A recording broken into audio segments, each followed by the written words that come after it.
Bonjour à tous et bienvenue à un webinaire de Faction A. Bienvenue au panel de discussion Vos données dans le nuage, architecture, sécurité et migration. Mon nom est Pierre Breton et je serai votre modérateur pour les 50 prochaines minutes. Avant de commencer le panel de discussion, quelques informations utiles. Un PDF de la présentation vous sera envoyé immédiatement après la fin du webinaire. Un courriel aussi vous sera envoyé demain avec un enregistrement, la vidéo du panel. Donc, vous pouvez conclure que le panel est enregistré. Tout le long du panel, évidemment, le long du panel, vous pouvez poser vos questions. Posez-les par clavardage à l'aide du panneau de contrôle qui est fourni par GoToWebinar. Évidemment, on risque d'avoir beaucoup de questions et si on manque de temps à la fin, soyez assurés qu'on répondra à toutes les questions individuellement par courriel par la suite. Donc, on va prendre un maximum de questions et si jamais on ne réussit pas à faire le tour de toutes les questions, on va s'assurer au moins de fournir une réponse par courriel. Et voilà pour les informations. Et maintenant, je vais vous parler un petit peu des prochains événements de Faction A. Habituellement, là, maintenant, on est à la fin de la saison, donc c'est notre dernier webinaire aujourd'hui. On sera de retour en septembre avec les webinaires. Par contre, on va être de retour plutôt en août pour des ateliers Power BI. Donc, je vous invite à visiter notre page entrepôt. Je vais vous montrer notre page entrepôt comme ça. Il y a beaucoup d'informations, beaucoup de contenu. On appelle l'entrepôt de données, c'est pas pour rien. Visitez notre site web. Le lien va être dans le PDF que vous allez recevoir. On affiche évidemment nos prochains événements. Je n'ai pas encore enlevé le webinaire d'aujourd'hui. On affiche plusieurs événements habituellement. Et au-dessous, vous avez tout le contenu. On a tous les webcasts, c'est-à-dire tous les enregistrements de tous les webinaires qu'on a effectués par le passé. Donc, vous voyez, on en a près d'une trentaine sur différents sujets, des sujets spécialisés, plus techniques. Je suis sûr que vous pouvez trouver des sujets qui vous intéressent. On a aussi des tableaux interactifs qui vous permettent de jouer un peu dans Power BI et des vidéos qui démontrent différentes fonctionnalités. Donc, je vous invite à visiter notre page, entrepôt. Bon, laisse-moi le retourner ici en plein écran. Et voilà. Évidemment, l'objectif aujourd'hui du webinaire, c'est de partager nos expériences, partager nos connaissances pour tout ce qui a rapport avec la mise en place, que ce soit des solutions analytiques ou bien de toutes vos données analytiques pour les mettre en place dans le nuage. Et voilà. Et pour ce faire, on a fait appel à 3 experts qui se joindront à nous aujourd'hui pour discuter tous les détails. En premier, j'ai Éric Brochu. Éric Brochu est directeur principal des services professionnels de Faction A. Éric est un architecte de solutions et gestionnaire BI aguerri fort de plus de 20 années d'expérience en technologie d'information. Éric jouit de, mon Dieu, soit travaillé dans une solution, plusieurs clients. Voyons donc, excusez-moi, j'ai perdu ma place, je regardais. Éric jouit d'une réputation solide, excusez-moi, dans notre industrie ayant travaillé à l'implantation de solutions analytiques pour plusieurs clients de grande envergure dans des domaines divers. Son expertise technologique avec les composantes d'intelligence d'affaires Microsoft, tant au niveau des environnements Azure ou on-premise, procure une plus-value inégalable pour nos clients. Éric est un Microsoft Certified IT Professional. Bonjour Éric. Je vais voir si Éric ici, je vais voir si son micro est capable de lui donner accès. Oui. Ouais, bon, bonjour, Éric, on t'entend enfin, Éric. Désolé, c'était bloqué ici. Bienvenue, Éric. Merci pour l'invitation. Deuxièmement, on a Philippe Torres qui se joint à nous. Philippe est un associé, un des associés fondateurs de Faction A. Il travaille dans le domaine depuis près de 25 ans. À peu près 5 ans de plus que toi, Éric. Avant de cofonder Faction A, Philippe agit à titre d'architecte de solutions pour des sociétés Sybase Canada et Sun Microsystems, par exemple. Philippe possède une expertise unique en solutions analytiques ainsi qu'en recherche et développement concernant les architectures de support de données analytiques et les solutions de veille stratégique. Philippe a contribué à développer plus d'une douzaine de programmes d'intelligence d'affaires pour des clients canadiens et américains. À toi, Philippe. Oui, bonjour tout le monde. J'espère que ça va bien. Merci d'être là. Merci d'avoir Oui, ça va très bien, on t'entend bien. Excellent. Et enfin, notre troisième panéliste, troisième et non pas la moindre, Sarah Moma de Microsoft. Sarah est architecte de solutions infonuagiques pour les comptes entreprises du centre et de l'Est du Canada chez Microsoft. Elle s'est jointe à Microsoft en 2017 en tant que spécialiste technique pour le développement d'applications Azure. Axée sur les entreprises en démarrage et les PME, elle aide à accélérer l'innovation d'entreprises ayant le taux de croissance le plus rapide dans l'Est du Canada. Bienvenue, Sarah. Merci, plaisir de vous rejoindre aujourd'hui. Excellent. Et évidemment, pour animer le tout, notre super animateur, André Deblois.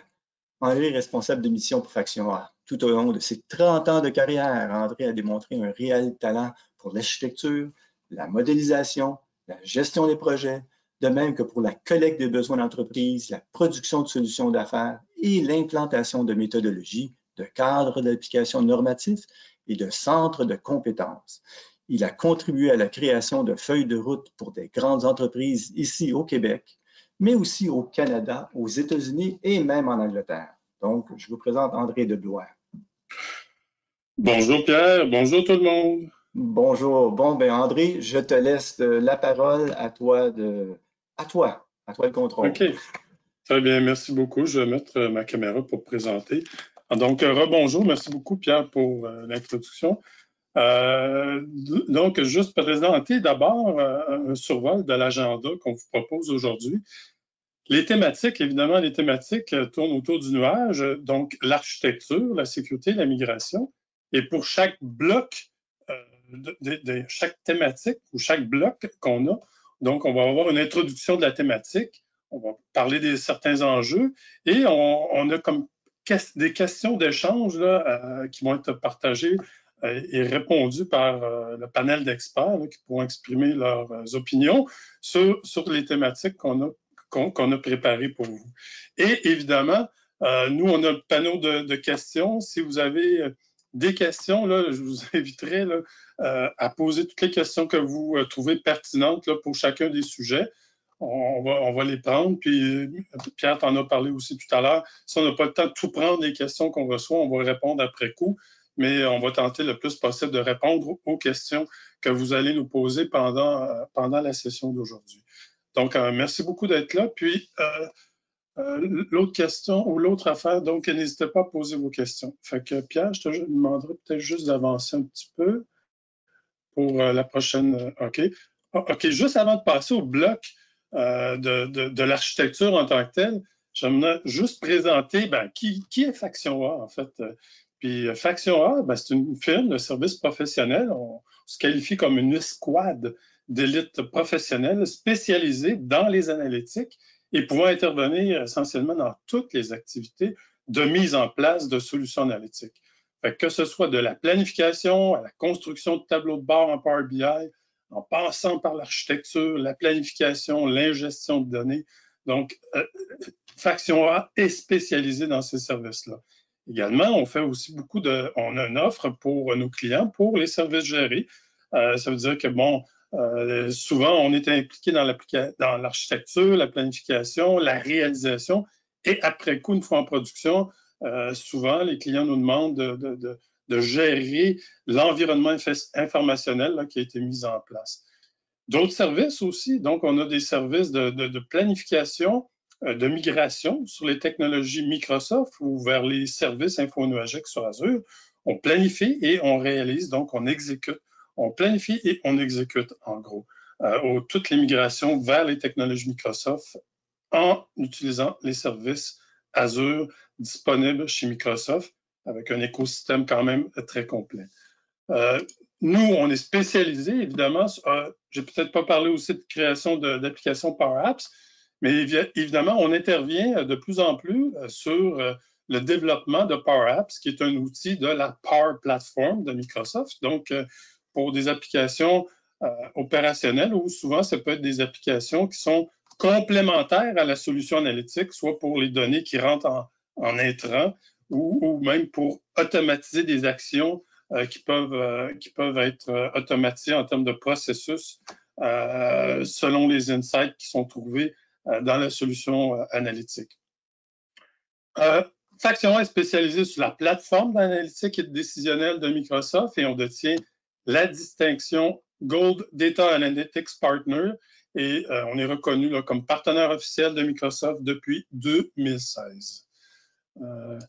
Donc, si on a toute l'expertise, le savoir-faire et on est très apprécié de notre clientèle et la qualité de nos services. Donc, si vous voulez en savoir plus sur Faction A, n'hésitez jamais à nous contacter. OK, sondage architecture, Pierre, merci. Fait que là, je finis la présentation de Faction A. Avant de passer au bloc, je vais juste vous envoyer un petit sondage. Donc, pour comprendre un peu plus où vous en êtes avec l'utilisation du nuage pour vos données analytiques. Donc, si vous pouvez prendre le temps de répondre à la question, on a proposé 3 réponses. Donc, toutes nos données analytiques sont on-premise. Nous planifions migrer nos données analytiques dans le nuage. Nos données analytiques sont déjà dans le nuage. Puis, ceux qui ont peut-être des fois de la difficulté à répondre, n'oubliez pas qu'il faut que votre écran ne soit pas votre session GoToWebinar. Il ne faut pas qu'elle soit en plein écran. Donc, il faut qu'elle soit comme minimisée. Et à ce moment-là, vous pouvez répondre à une des 3 réponses qui sont ici. Donc, il y a quand même beaucoup de monde déjà qui ont répondu. Je vous laisse encore peut-être pour un moins que 10 secondes. Fait que sur ça, je vais compter 5, 4, 3, 2, 1. Et puis, je pourrais partager les réponses là, à tous les participants aujourd'hui. Donc, je vais fermer le... Oh, il y a toujours des réponses qui rentrent encore. Donc, merci beaucoup pour ceux qui se prêtent au jeu. On a quand même tout près de 70% de réponses parmi tous les participants qu'on a aujourd'hui.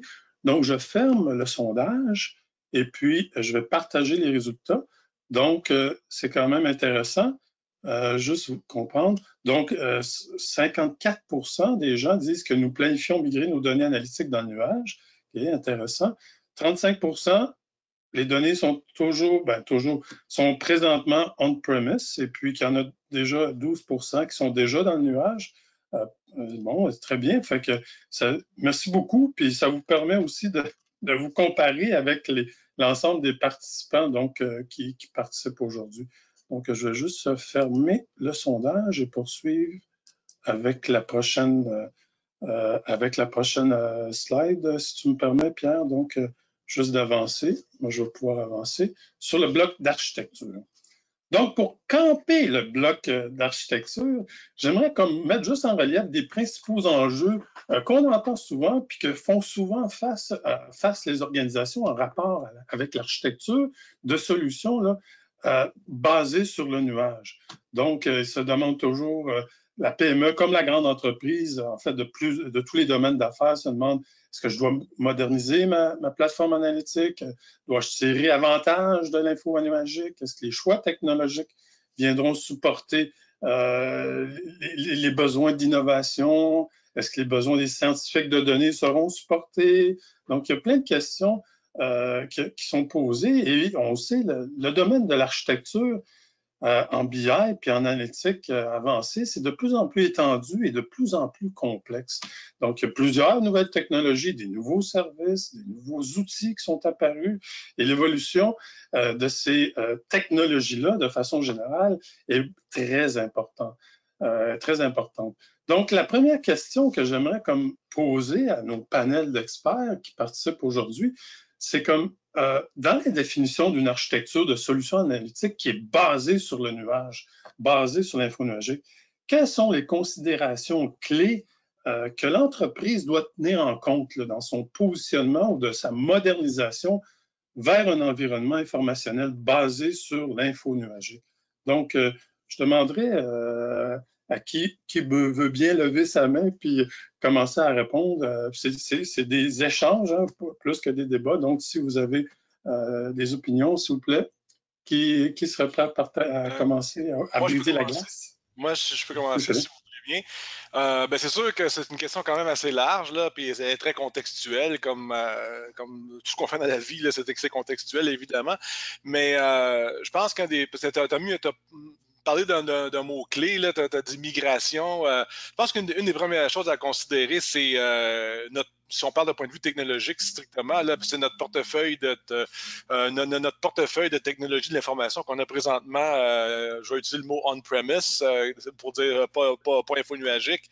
Alors, il faut considérer le portefeuille puis le déficit technologique qu'on peut avoir dans le portefeuille par rapport aux nouvelles fonctionnalités disponibles par des services infonuagiques. Donc, il y a beaucoup de choses qu'on fait à l'interne qui sont maintenant disponibles en tant que consommation de services sur les infonuagiques. Ou sur les environnements infonuagiques tels que Azure. Donc, je pense qu'un des points à considérer, c'est où est-ce qu'on est, nous, là? Où est-ce qu'on est présentement? Est-ce qu'on a des serveurs qui doivent être, par exemple, migrés à des nouvelles versions? Est-ce qu'on a des applications où est-ce qu'on a les dernières fonctionnalités sont disponibles sur le nuage, peut-être en mode SaaS ou en mode PaaS? Je pense que c'est une des considérations importantes à considérer, à faire, c'est où est-ce qu'on est rendu nous-mêmes dans notre portefeuille technologique. OK, c'est bon. Sarah, une opinion ou Eric? Eric, on ne t'entend pas. Peut-être que tu es sur mute. Excusez-moi. Okay. J'ajouterais qu'il y a toujours une question de coût aussi. Dans le fond, dans une plateforme comme Azure, la flexibilité de pouvoir modéliser ses coûts en fonction de ses besoins, c'est quelque chose qui n'est peut-être pas non seulement disponible on-premise. Donc, toute cette flexibilité-là, d'avoir des coûts élastiques, si on veut, là, selon les requis qu'on a, on sait que ça change rapidement là, dans une entreprise. Je pense que c'est une des choses à considérer aussi. Là. OK, c'est bon. Sarah?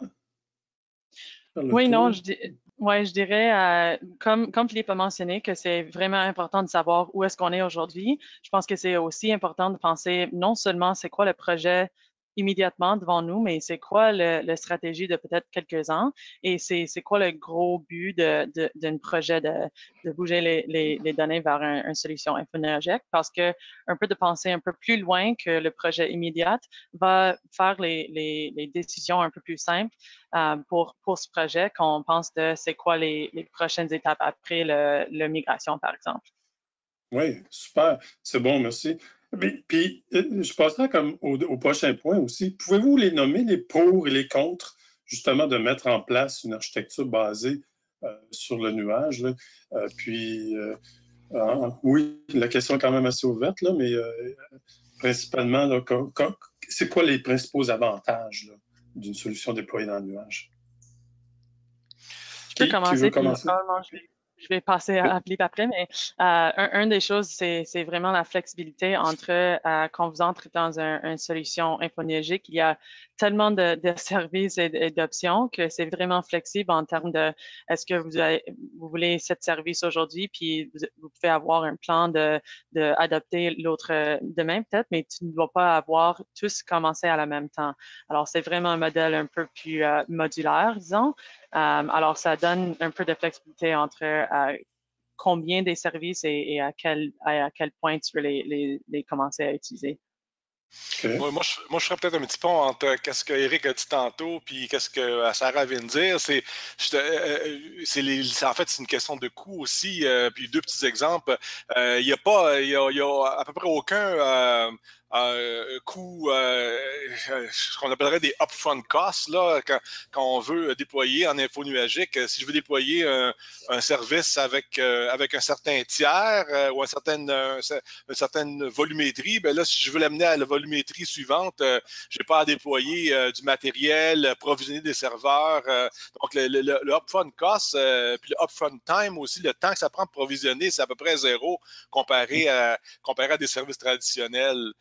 Puis ça, surtout dans l'analytique, ça permet de faire des choses qu'on ne pouvait pas faire avant parce qu'on n'avait simplement pas les ressources pour les déployer. Donc, je pense que pour les avantages, là, c'est vraiment au niveau du coût puis au niveau de la capacité de déployer ce qu'on veut quand on a besoin. Ben, c'est inégalé dans le monde infonuagique par rapport au monde on-premise. OK. Eric, des choses à rajouter ou pour complémenter ce qui a été dit à date pour les pour et les contre, les avantages?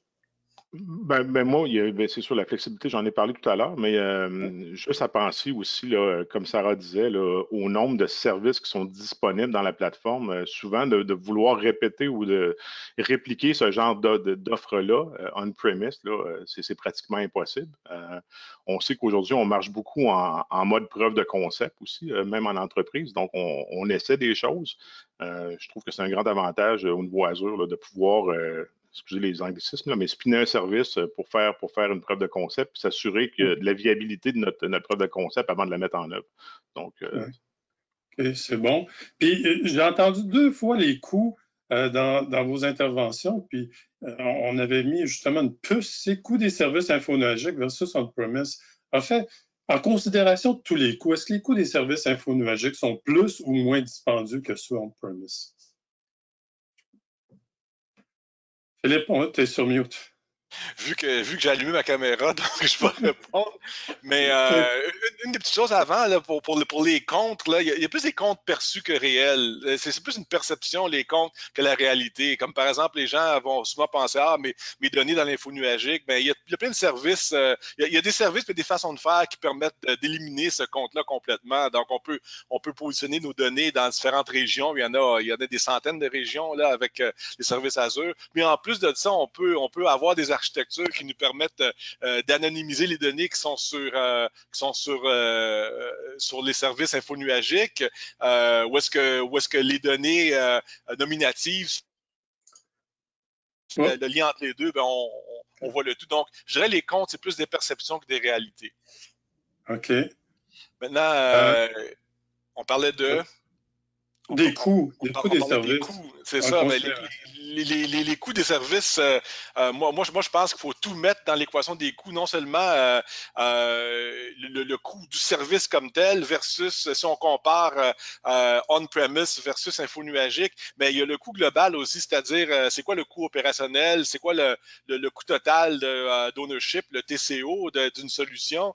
Puis il faut prendre en considération aussi que les services infonuagiques avancent très rapidement au niveau des fonctionnalités, puis c'est difficile, sinon voire impossible, de maintenir ce niveau de fonctionnalité-là au niveau de notre on-premise. Donc, si on veut tirer avantage, si on met tout dans les coûts, incluant les coûts futurs, je pense que la petite courbe, là, où est-ce que le coût infonuagique croise le coût on-premise, la petite courbe, le petit point d'inflexion est assez bas. Là. OK, parfait. Je vais prendre, on commence à recevoir des questions. Je vais en prendre une première, puis on va revenir au point qu'on avait sur notre acétate. Il y a Francis qui demande, est-ce que toutes les données analytiques doivent nécessairement être sur le nuage? Alors, quand on fait une migration ou est-ce que quelqu'un pourrait répondre à ça? J'ai déjà entendu des architectures hybrides et toutes ces affaires-là. En fait, je vais juste continuer sur le point que je faisais. La réponse, c'est non. On peut avoir des architectures hybrides où est-ce certaines données existent sur l'info nuagique, puis d'autres données sont en local. OK. Oui, mais j'y allais dans le même sens que ça. Là. Ça peut être tout à fait hybride, là, tant au niveau là, de la couche de consommation là, dans Power BI, où on peut partager des données de sources diverses, mais même au niveau des structures de bases de données là, plus relationnelles, si on veut. Là, le hybrid cloud, c'est quelque chose qui existe et qui est utilisé là, et disponible là, dans un monde Microsoft. OK. Sarah, c'est correct avec ça? Oui? Oui, c'est juste à dire que oui, tu peux avoir ce genre d'environnement hybride puis aller pas par pas à une solution totalement en nuage si c'est ça que vous tentez, mais sinon, c'est possible de rester comme ça. OK. Il y a Sophie qui demande quoi dire à un haut gestionnaire qui a peur du cloud? Là, si je peux lire toute la question dans la boîte, l'instant. Donc, quoi dire essentiellement à un haut gestionnaire qui a peur du cloud à cause de la sécurité? Je ne sais pas si... est-ce que vous avez comme des arguments par rapport à puis là, c'est peut-être qu'on pourrait la prendre aussi dans cette question-là dans le sujet, dans le bloc de sécurité. Donc, on va y revenir à cette question-là, donc dans le bloc de sécurité. Juste revenir sur les autres points qu'on a au niveau de la site d'architecture. Souvent, on fait face, dans les solutions analytiques, là, quand on regarde toutes les couches des différentes solutions analytiques, on a souvent la mise en place d'un cube tabulaire dans Azure Analysis Services. Puis on sait que Power BI est un outil quand même extrêmement puissant, qui connaît toujours une grande adhésion, puis qui va fêter bientôt son 5e anniversaire. Donc, sans rien enlever à Power BI, quels sont les éléments rationnels là, justifiant la mise en place d'un cube tabulaire dans Azure Analysis Services? Ça me fait rire un petit peu parce que la ligne est vraiment mince. Puis je pense que une des raisons pourquoi les gens se questionnent, j'ai l'impression que les équipes de produits ne sont pas nécessairement les mêmes là, entre Power BI et Analysis Services. Là. Donc, il y a un petit gap au niveau des fonctionnalités qui sont déployées au niveau des délais. Là. Mais c'est sûr que quand on regarde à mettre un cube tabulaire dans Azure, on regarde une solution qui est plus enterprise ready un petit peu. Il y a des fonctionnalités là, qui sont disponibles comme le partitionnement des données sur un Cube Analysis Services là, qui justifierait l'utilisation d'un service comme ça. Là. OK, c'est bon. Il y a d'autres. Est-ce qu'il y a d'autres justificatifs? Ou... Ouais, moi, je dirais au niveau, pour compléter ce qu'Éric dit, là, au niveau gestion de la couche sémantique, quand on a un déploiement qui est de plus grande envergure, je pense que ça vaut la peine de considérer d'installer la partie sémantique puis de la gérer à travers Analysis Services. D'ailleurs, je pense on a fait un webinaire là-dessus qui a été très populaire il y a quelques mois. Puis vous pourrez aller sur l'entrepôt pour le regarder. Là. Mais c'est ça. Donc, on parle par exemple de centralisation des mesures, de la définition des mesures, qu'on parle de faire ce qu'on appelle du Row Level Security, du RLS. Éric a mentionné le partitionnement des données. Puis si nos jeux de données sont bien connus, puis les utilisateurs sont, oui, en mode self-service, mais en même temps, pas vraiment en mode exploratoire avec d'autres données, pas besoin de faire de mashing de données externes ou locales, des choses comme ça. Bien, le cube ou la couche sémantique dans Analysis Services vient prendre toute son ampleur. Il faut savoir que l'engin, bon, ça a porté plusieurs noms, mais on va l'appeler le vieux nom, le VertiPack, l'engin de traitement là, du Column Store est la même dans Analysis Services que dans Power BI, que dans Power BI Service. Donc, on a quand même des technologies qui sont très uniformes entre les différents scénarios de déploiement. OK, excellent. Sarah, des choses à rajouter là-dessus ou Éric? Non? C'est bon? Ouais, si j'avais une chose à rajouter, peut-être aussi, c'est beaucoup relié à la volumétrie, évidemment. Là, il y a quand même certaines limitations là, quand on utilise Power BI Services, là, qu'on abstrait, là, à moins de tomber en mode direct query, mais là, on se retrouve avec des problèmes potentiels au niveau de la performance. Donc, la volumétrie joue aussi un jeu là, au niveau de la sélection. OK, merci. Je prends une autre question par rapport aux deux derniers bullets qu'on n'a pas couverts ici. Puis, si vous avez des questions sur l'architecture, n'hésitez pas, on les prend toujours. Il y a au niveau des... Azure Synapse, là, s'en vient à grands pas chez Microsoft. Donc, quels sont les éléments justificatifs là, pour positionner une architecture basée sur Azure Synapse? C'est quoi les minimums requis, comme par exemple? Est-ce que Sarah, tu peux nous aiguiller là-dessus, s'il te plaît? Oui, je pense que comme parler de Azure Synapse, je pense qu'il y a deux choses à mentionner. La première, en termes de le montant de data où ça commence à faire du sens, je pense que c'est vraiment dans la région de comme 1 terabyte et plus. Alors, si vous êtes un peu dans cette région ou peut-être presque là, Synapse serait un bon outil d'utiliser. Sinon, il y a plusieurs d'autres options de bases de données en Azure, sûrement.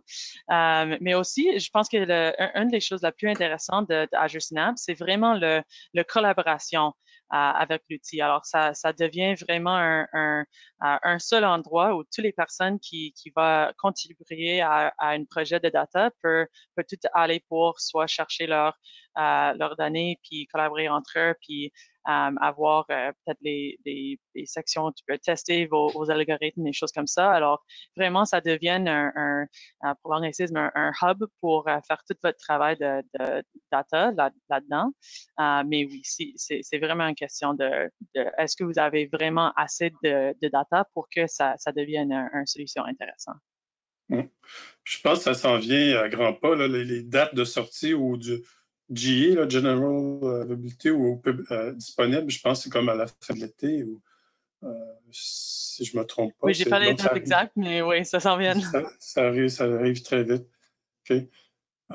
C'est bon. Peut-être une question pour Éric et Philippe. Au niveau des compétences, là, c'est quoi les exigences en rapport aux compétences requises là, sur les technologies qui sont basées sur les services, notamment Azure de Microsoft? Est-ce qu'il y a des défis en termes de disponibilité d'expertise et tout ça? Puis peut-être avez-vous une opinion là-dessus? Ben, moi, de mon côté, je trouve que c'est les compétences se transitent bien, si on veut, là, entre le on-premise versus le Azure. Quand on parle en mode entrepôt de données standard, là, c'est sûr que dernièrement, là, il y a la notion de data scientist qui devient de plus en plus fort. Puis là, on appelle un skill set qui est un petit peu différent. Là. Ça prend des langages qui sont plus propres au data science. Mais quand on parle de processus d'intégration de données, oui, l'outil change. Là. On est habitué probablement de travailler avec SSIS.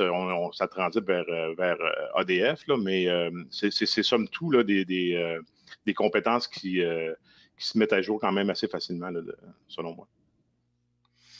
Oui, en fait, c'est exactement ce que je voulais apporter comme point, là. C'est que les connaissances spécifiques de l'outil, évidemment, vont changer. Donc, faire du SSIS, c'est similaire, mais c'est pas la même chose que de faire du ADF. Et puis, bon, mais outre ça, on parle des mêmes... Si on est un développeur, un administrateur, on est un analyste BI, ben, ces compétences-là sont tout à fait transposables. Donc, au niveau des compétences, c'est sûr que bon, il y a toute l'administration du portail, tout ça. C'est des services qui sont très riches, mais le portail, c'est très, très intuitif là, pour visionner des services. Donc, les gens en administration de système vont facilement être capables de migrer entre administrer localement et administrer sur Azure. Donc, moi, je pense que ce n'est pas vraiment un enjeu très, très important, les compétences, tant et aussi longtemps qu'on reste dans la connaissance des bonnes pratiques BI et qu'on a utilisé d'autres outils, ça va quand même assez bien.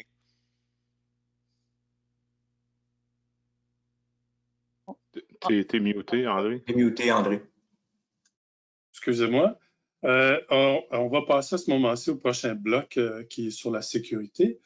Puis, Pierre, si tu peux avancer comme les prochaines slides. Donc, juste pour camper, en fait, la thématique de la sécurité, évidemment, il y a beaucoup d'enjeux de sécurité de l'information et des enjeux de confidentialité de l'information.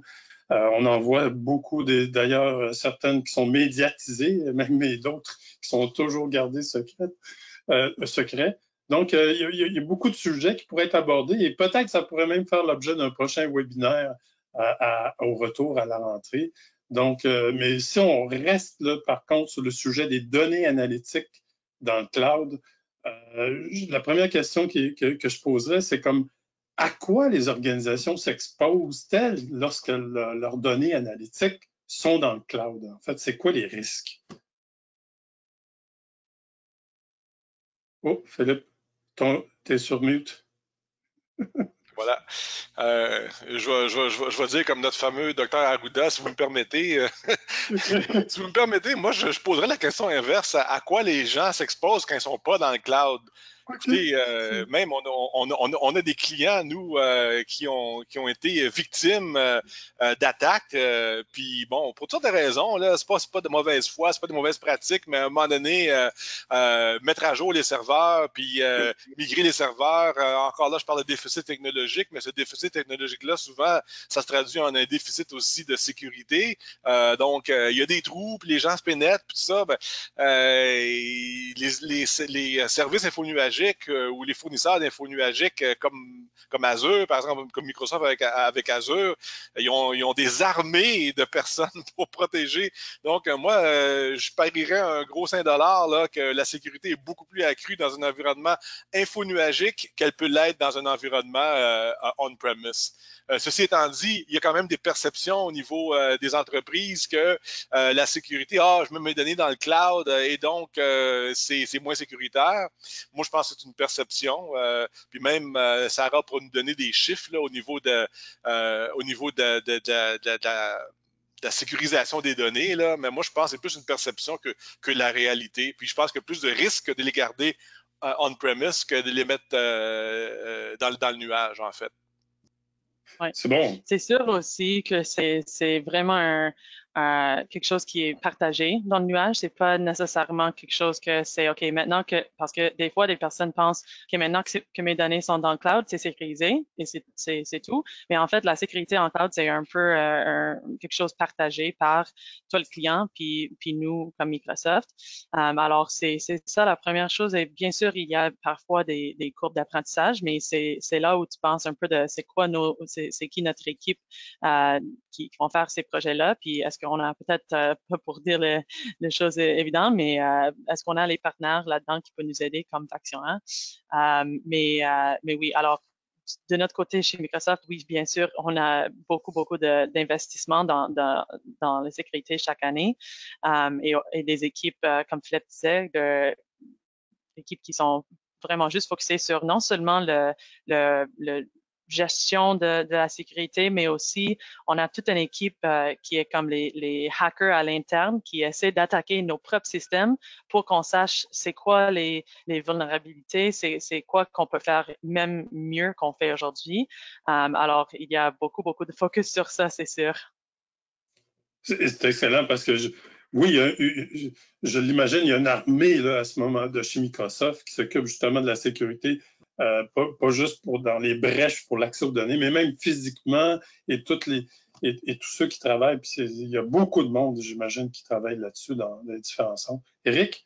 Oui, mais moi, je voulais juste rajouter, là, dans un monde Azure, là, on s'entend, il y a aussi des services qui sont disponibles pour nous aider à ce niveau-là. Azure Security Center est un très bon exemple. Puis justement, ça utilise les données de l'équipe dont Sarah parlait tout à l'heure pour définir les risques potentiels là, selon les infrastructures qu'on a en place dans notre environnement à nous. Donc, c'est quand même un outil qui nous permet d'avoir un contrôle de notre sécurité puis qui nous dit notre niveau d'exposition. Donc, comme Sarah disait, c'est partagé la sécurité. Là. Microsoft garantit certaines choses, mais c'est le fun d'avoir un outil à l'interne à savoir est-ce qu'on est sécure, nous, dans ce qu'on fait.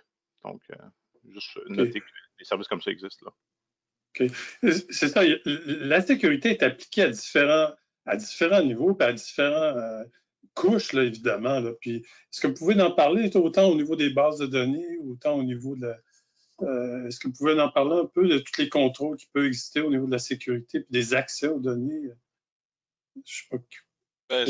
Je pense pas qu'on a le temps de parler de tous les contrôles qui existent parce qu'il y en a beaucoup, effectivement, au niveau de la transmission des données, au niveau de l'encryption lors de la transmission, par exemple, on va tirer des données on-premise puis on les amène dans le nuage, au niveau du stockage des données dans les différents services de données, soit Managed Instance ou SQL Database ou SQL Data Warehouse. Il y a des façons d'encrypter les données, de les anonymiser, les masquer, il y a des algorithmes de masquage et même des algorithmes qui suggèrent des traitements d'anonymisation des données dans les bases de données.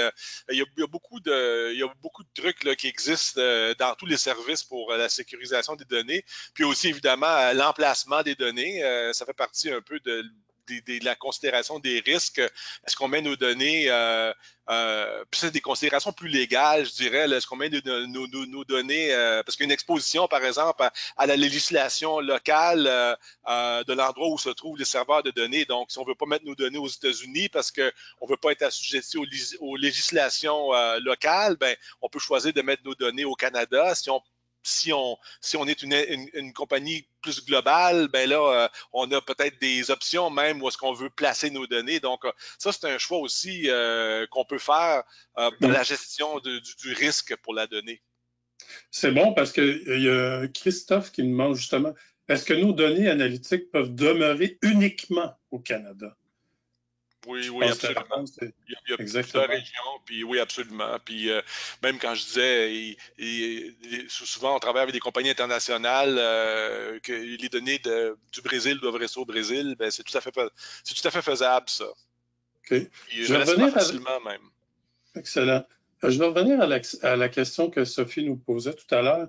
Que dire à un haut gestionnaire qui a peur du cloud, là, probablement à cause de la sécurité? Quels sont les arguments qu'on peut pour aider Sophie dans son processus? Ce n'est pas nécessairement un argument, c'est plus une question que je vais poser. Est-ce qu'on connaît nous-mêmes notre niveau de sécurité interne? Parce que si on veut se comparer à la sécurité du cloud, il faut savoir c'est quoi notre niveau d'exposition sur notre environnement on-premise. Comme on l'a dit précédemment, les fonctionnalités de sécurité dans Azure sont disponibles. Donc, au bout de la ligne, ça reste, c'est la partie qui est gérée par l'entreprise qui est peut-être plus à risque là, à ce niveau-là. Là. Donc, c'est pas un argument, c'est juste une question que je relancerai peut-être aux gestionnaires. C'est ça, il faut comparer, exactement. Il faut comparer. Qu'est-ce qui peut être le plus sécuritaire? Sarah, tu aimerais rajouter quelque chose là-dessus? Oui, juste pour ajouter à la pointe d'Éric, je pense que c'est ça. Des fois, on ne sait pas même les choses les risques qu'on a dans notre système. Des fois, il y a, comme je sais quoi exactement, c'est quoi les numéros, mais c'est en haut de comme 60 jours des fois où les hackers ou quoi que ce soit sont peut-être dans nos systèmes sans trace, sans savoir. Alors, c'est les risques comme ça qu'on pense comme juste dans la première regarde, ça semble comme tout roule de bien, mais ça se peut qu'il y a les choses qu'on ne sache pas. Alors, oui, c'est des choses comme ça à considérer aussi. Il y a deux questions qui sont arrivées. Oh, Philippe, tu voulais rajouter quelque chose? Je pourrais peut-être amener ça peut-être sur un autre terrain, là, mais c'est de dire, si on parle par exemple, à un CIO, une CIO, dit OK, ben là, j'ai peur de mettre mes données dans le cloud. Moi, je pense que amener ça sur un autre terrain, c'est de dire OK, ben là, est-ce que vous avez pensé que justement, en amenant vos données sur l'info nuagique, puis en amenant vos traitements sur l'info nuagique, ben là, vous allez élever d'un cran ou de 2 crans ou de 3 crans votre capacité de fournir l'information pertinente à l'entreprise parce que là, ça ouvre des possibilités de faire des choses qui sont tout à fait impossibles à faire on-premise. C'est impossible. Là, on parle beaucoup de AI puis de machine learning, d'apprentissage machine. Tout ça, ça prend des données, ça prend des mégadonnées, ça prend du big data, puis ça prend du traitement qui va varier en volumétrie. C'est impossible de faire ce genre d'application-là on-premise. Donc, moi, j'amènerais ça sur un autre terrain de dire on se coupe de quelles possibilités si on n'amène pas nos traitements et nos données sur l'info nuagique. On se coupe de quelles possibilités, puis c'est quoi le prix à payer au niveau de l'entreprise de ne pas le faire. C'est bon. OK, excellent. Le temps file quand même beaucoup, puis je vais prendre juste une dernière question sur la sécurité, puis on pourra répondre individuellement aux autres questions. Puis là, c'est une question vraiment reliée aux solutions analytiques. Là, il y a quelqu'un qui demande, est-il préférable d'instaurer la sécurité dans Power BI ou dans Azure Analysis Services?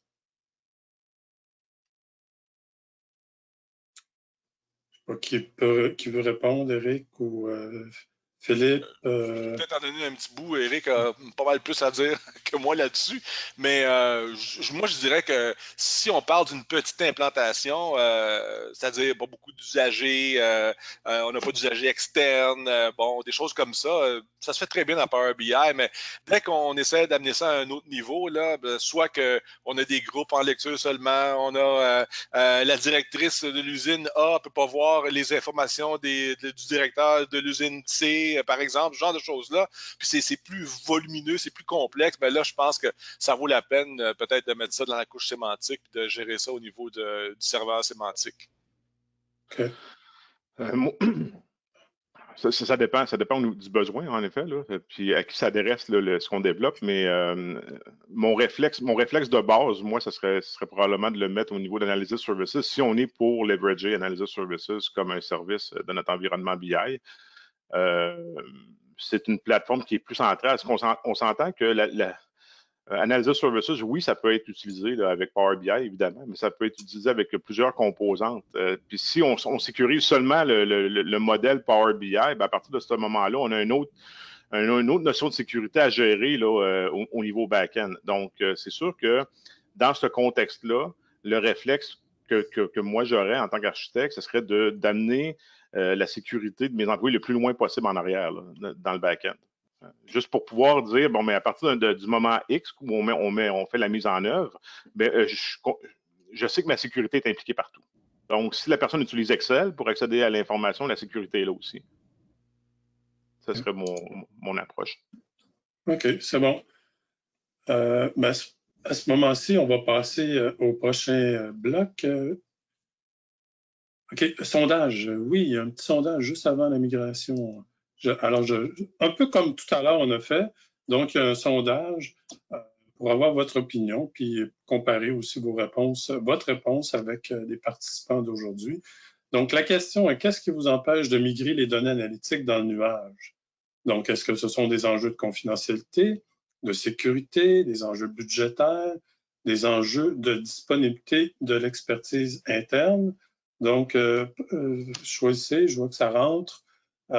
Puis, encore une fois, juste pour vous dire que votre écran, pour répondre, ne doit pas être en plein écran. Donc, minimiser pour être capable, ça c'est des petites contraintes de GoToWebinar. Là, pour répondre, donc, vous devez avoir minimisé votre écran. Donc, je vais laisser encore, il y a beaucoup de monde, là. On est rendu à 50%. Donc, je vais laisser encore 10 secondes, peut-être. Donc, à partir de maintenant, je compte jusqu'à 5. 1, 2, 3, 4, 5. OK, donc je ferme le sondage et puis je vais pouvoir partager à ce moment-ci. OK, là, c'est plus distribué. Donc, 47% ont des enjeux de disponibilité de l'expertise interne pour passer au nuage. OK, c'est intéressant. Fait que 29%, donc des enjeux budgétaires, enjeux de sécurité 12 et enjeux de confidentialité 12. Donc, merci beaucoup pour vous être prêté au jeu, c'est très apprécié. Donc là-dessus, je vais juste comme cacher le... André, juste te dire, oui. On a un commentaire qui nous est parvenu de Sophie puis qui ajouterait une catégorie qui disait la culture. Oh, la culture de l'organisation. La culture de l'organisation, puis je pense que c'est très vrai. Oui, c'est bon, on aurait pu avoir un autre choix aussi. Fait qu'excellent. Fait qu'on va passer au prochain bloc à ce moment-ci. Donc, juste peut-être pour camper encore le bloc, je vais juste me remettre à la bonne place de mon côté. Donc, au niveau de la migration vers le nuage, bon, il y a plusieurs organisations qui profitent d'aller dans le nuage à des moments charnières, je dirais, comme quand leurs licences sont périmées ou leurs systèmes patrimoniaux sont vétustes. Lors du démarrage, en fait, de toute nouvelle initiative, ils disent ben, toute nouvelle initiative doit aller absolument dans le cloud. Ma première question, donc, que je pourrais vous poser par rapport à la migration, puis donc, quelle bonne raison voyez-vous pour justifier et aider les organisations à migrer leurs données analytiques dans le nuage? Philippe, je vois que tu as allumé ta caméra. Je pense que tu es prêt. Oui, c'est ça. Oui, écoutez, il y en a plusieurs, mais je vais revenir avec un thème. J'ai fait allusion à ce thème-là tantôt. C'est la possibilité de faire des choses qu'on ne peut pas faire on-premise. Je vais vous donner un exemple. Moi, j'ai œuvré beaucoup dans ma carrière dans l'industrie de l'assurance, là. Et puis, les assureurs, que ce soit aux États-Unis ou au Canada, ils veulent faire, les actuaires travaille beaucoup des modèles prévisionnels, des modèles de statistiques avancés. Puis la crédibilité de ces modèles-là dépend des données qu'on a Plus on a de données, ben, plus ça prend du temps à traiter, tout ça. Alors, on a des modèles prévisionnels qui sont impossibles à faire on-premise si on ne provisionne pas des serveurs avec des clusters de serveurs qui sont assez impossibles financièrement de se payer ça. Mais dans le cloud, dans l'info-nuage, ben, on a beaucoup de données, ben, on craint le volume des serveurs qu'on a besoin pour faire le traitement, puis une fois qu'on a nos résultats, ben, on ferme ça. Donc, maintenant, ces actuaires-là sont en mesure de faire des choses qu'ils ne pouvaient pas faire ou à une fréquence plus grande qui ne pouvaient pas se payer. Donc, je pense que les bonnes raisons de migrer des données analytiques, c'est que simplement dans le cloud, on peut tourner des algorithmes, on peut faire des choses qui sont simplement impossibles à faire à des coûts raisonnables on-premise. Donc, ça, je pense que c'est une bonne raison, à mon avis. Absolument. Oui. Sarah, Éric, d'autres raisons? Ou... Oui, je dirais aussi c'est quelque chose de penser pas non seulement encore comme aujourd'hui, mais de vous préparer pour croissance et pour la future. Alors, c'est peut-être vous n'avez pas beaucoup de data aujourd'hui, mais peut-être c'est là le meilleur instant de se commencer, parce que tu peux, on parlait tantôt un petit peu de la culture, mais c'est maintenant le bon moment de se commencer, puis prendre un premier pas, commencer avec peut-être un petit peu moins de data, mais tu commences à faire la fondation de les processus et avoir un peu plus de familiarité avec les outils pour que quand vous avez plus de données ou quand il y a plus opportunités au projet où vous devez utiliser les outils et les bases de données à grande échelle et tout ça, les pièces sont déjà en place et tu peux juste les rentrer avec plus d'efficacité. Alors, c'est un peu de penser non seulement c'est quoi l'opportunité aujourd'hui, mais d'avoir les données dans le nuage, d'avoir les données qui peuvent parler à tous les autres systèmes, comment est-ce que ça peut nous préparer pour notre prochaine phase. OK. C'est bon. J'aurais peut-être deux autres questions. Ben, en fait, on a trois autres bonnettes, puis je veux juste m'assurer qu'on va rentrer dans le temps aussi. Donc, on voit toujours des clients là, qui sont hésitants à passer dans le nuage. Puis, c'est quoi que Microsoft propose là, pour assister les organisations à migrer leurs systèmes analytiques qui sont patrimoniaux, je vais le dire comme ça, vers les services Azure? Que fait Microsoft pour ça? Sarah, est-ce que tu peux répondre? Oui, bonne question. Alors, comme toujours, il y a plusieurs options. Bien sûr, on a les plateformes d'apprentissage puis les choses un peu plus self-serve, disons, comme notre plateforme de Learn de Microsoft, ou soit les webinaires ou les vidéos, choses comme ça. Alors, les ressources comme un peu d'apprentissage soi-même. Mais bien sûr, on a aussi les programmes spécifiques pour travailler avec nos partenaires comme Faction 1 pour assister nos clients dans leur projet de data ou les autres, ou juste l'info nuagique en général, ou commencer pour avoir un petit peu plus d'aide avec ces projets-là pour que la première ou la deuxième ou quoi que ce soit un succès. Alors, il y a plusieurs de programmes où on peut travailler avec nos partenaires pour soutenir les clients dans leur premier pas, ou peut-être c'est pas leur premier pas, mais c'est un plus gros projet qu'ils avaient qu'avant.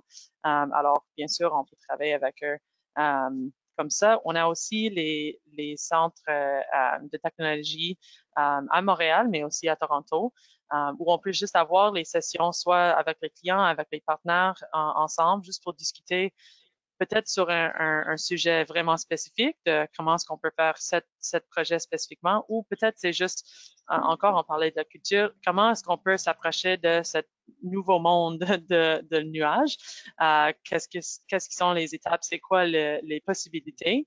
Peut-être on a quelques idées, mais on peut avoir une session comme ça avec nos architectes de data ainsi que l'architecture, de juste avoir cette conversation de c'est quoi les possibilités, c'est quoi que ça prenne, sachant de où on commence, et etc. Alors, oui, c'est ça. C'est bon. Philippe, Éric, par où qu'on devrait commencer pour une migration de données analytiques là, vers le nuage? Ben, en fait, migration de données, c'est un sujet spécifique, mais si on parle de la migration de l'analytique en général, si je prends le sujet puis je lève une petite coche plus haut, si on veut, ben, je dirais évidemment, on regarde notre feuille de route, là. Je vais prendre comme hypothèse de départ qu'on a une feuille de route analytique, on sait qu'est-ce qu'on veut faire au niveau de nos analytiques.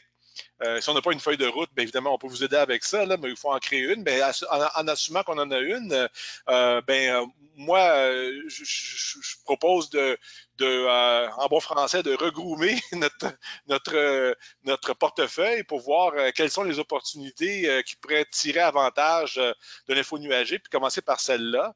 Donc, par exemple, si on a une analyse qu'on veut faire, puis on sait qu'on veut faire des analyses par rapport à notre clientèle, puis on a besoin de big data, bon, tout ça, là, on a une belle occasion de développer, si on veut, ou d'implanter cette fonctionnalité-là en utilisant des services du cloud. Puis là, ça nous permet de migrer seulement certaines données, puis migrer seulement certaines applications. Puis comme Sarah disait, on commence tranquillement par ça. Tu sais, migrer une application qui ne prend pas avantage du cloud, ben je pense que ça n'a pas beaucoup de levier. Si on migre une application qui prend avantage du cloud, là, je pense que ça a plus de levier. Puis une fois qu'on a ça, ben là, si tu descends d'une coche plus bas, ben Microsoft a toutes sortes d'outils pour nous aider à faire ça, pour migrer les données, soit piloter à partir de nos serveurs internes vers le cloud ou piloter à travers du cloud vers nos serveurs internes avec de la réplication, puis du catch-up, puis des switch-over entre les différents systèmes. Tout ça, là, c'est des choses qui se font relativement facilement. On a un séminaire, on a un webinaire là-dessus aussi, je pense, André. Donc, c'est ça, il y a plusieurs façons de les faire. Mais moi, je pense qu'on devrait commencer par regarder notre feuille de route analytique. OK. Je vais prendre... en fait, on a reçu quelques questions sur la migration, mais il y a deux questions qui sont comme reliées, puis c'est par rapport à la réplication. Là, il y a quelqu'un qui demande, c'est quoi les réplications ou les options de réplication de données de on-prem vers Azure? Puis la deuxième question, ben, en fait, François demande, est-ce que la réplication on-prem vers le cloud est fiable ou c'est un processus qui demande beaucoup de maintenance? Est-ce qu'il y a des pannes ou des fréquences? Est-ce qu'il peut y avoir des problèmes de synchro, des trucs comme ça? C'est un sujet, peut-être, Eric, tu peux compléter, mais c'est un sujet que je connais quand même assez bien. Là. La réplication, comme je disais tantôt, elle peut se faire à partir de l'on-prem vers le cloud ou de l'autre côté. Donc, quand on le fait du on-prem vers le cloud, premièrement, il y a tout un livre de jeu, un playbook là, de Microsoft là, qui prône les façons de faire. Là, puis, il y a des suggestions, puis des choses comme ça. Mais quand on retombe dans la technique, ben, on a des outils qui nous permettent de valider, par exemple, la migration entre, disons, une certaine version de SQL Server ou de Oracle, quoi que ce soit, vers une cible qu'on a dans Azure, que ce soit un Managed Instance, que ce soit un SQL Database ou un SQL Data Warehouse. Donc, l'outil là, qui s'appelle le Data Migration Analyzer, il va analyser les différences au niveau systémique, au niveau de chacune des bases de données. Puis, on peut une fois qu'on a fait ça, il nous dit quel fixe qu'on doit faire à nos sources pour pouvoir faire la réplication. Puis là, on peut tourner la réplication à partir de nos serveurs vers le cloud. Le contraire, ça fait aussi avec la réplication entre les différents systèmes. Donc, il y a un service dans Azure qui va aller tirer les données de notre source, puis il va les répliquer jusqu'à ce qu'on fasse un quiest de notre database sur la source. Il va compléter la réplication, puis dans nos applications, tout ce qu'on a à faire, c'est de changer notre connection string pour passer du local vers Azure. Donc, mais ça se fait très bien. C'est très fonctionnel, puis il y a beaucoup de choses là-dedans. Parfait. Merci beaucoup. Écoutez, je regarde l'heure, puis on est déjà comme sur le bord de la fin. Merci beaucoup, Philippe. Merci beaucoup, Eric. Merci beaucoup, Sarah. Merci de votre temps, de votre participation, de votre partage de connaissances. C'est extrêmement apprécié. Pierre, si tu passes, comme je pense la dernière slide, on arrive au moment de la conclusion.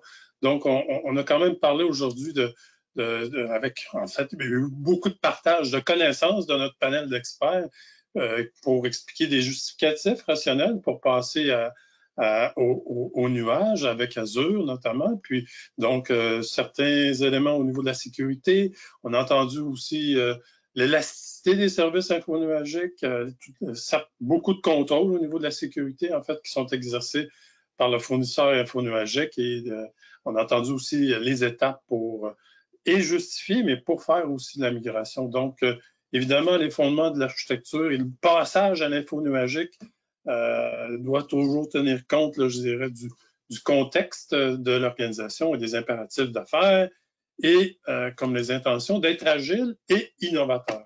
Donc, si vous avez besoin d'expertise ou d'accompagnement là-dedans, n'hésitez jamais à nous contacter. Donc, si vous avez des cas spécifiques que vous aimeriez discuter, n'hésitez pas à nous contacter. Sur ce, je vais repasser la parole à Pierre. Bonjour, merci beaucoup à tout le monde d'avoir été là. Comme André a remercié aussi tous nos participants qui doivent maintenant aller aider nos clients. C'était généreux eux autres de prendre leur temps pour se joindre à nous. Je vais fermer le webinaire et vous aurez un sondage qui va apparaître. S'il vous plaît, prenez le temps de répondre au sondage. Ça nous permet de nous améliorer pour voir si on réussit à vous donner vraiment du contenu de qualité. Donc, merci de bien remplir le sondage. Merci beaucoup d'avoir été là. J'espère que vous avez visité notre page entrepôt pour voir nos prochains événements qui vont arriver, les ateliers Power BI en haut et nos prochains webinaires au mois de septembre. Je vous souhaite à tous une excellente été. Merci beaucoup.